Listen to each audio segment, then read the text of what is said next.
Ayan guys, hello, mega love shout out sa inyong lahat. So ito na naman ang inyong Indaya Bag. So yan, I'm here in the hospital. So ito yung routine ko every 3 months. O diba, kailangan natin magpa-general check-up every 3 months para alam natin kung kailan mawala yung pagkakakulingag.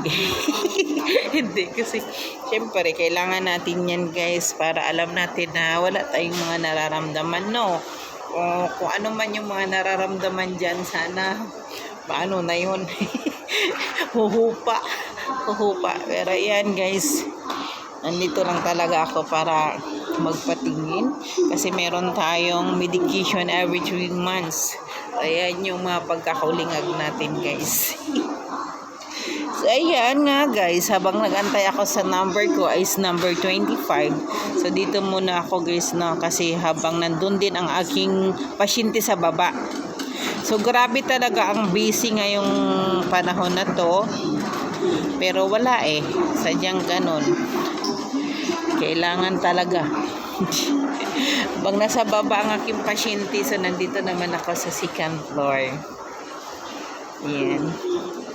So, content muna pag may time. So, pakita ko lang sa inyo guys yung kung saan ako naroroon. So, nandito ako guys. So, nag-antay lang ako. So, ang aking lulag-lulo nandun sila sa baba. So, ako naman dito. Abang meron naman akong watcher. Nakabantay. Si Kulingag.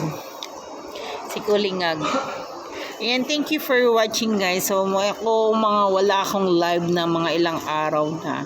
So kasi grabe ang busy ko. Ilang beses kami pabalik-balik sa emergency ng aking pasyente, and then busy masyado talaga sa bahay. So maraming lakad. So kaya syempre kung saan yung mga pasyente, doon din. So wala talagang time para mag-live. So thank you so much for your watching, and thank you so much sa mga hindi pa dumikit. Nakadikit, dumikit na po. Thank you so much. So love you guys.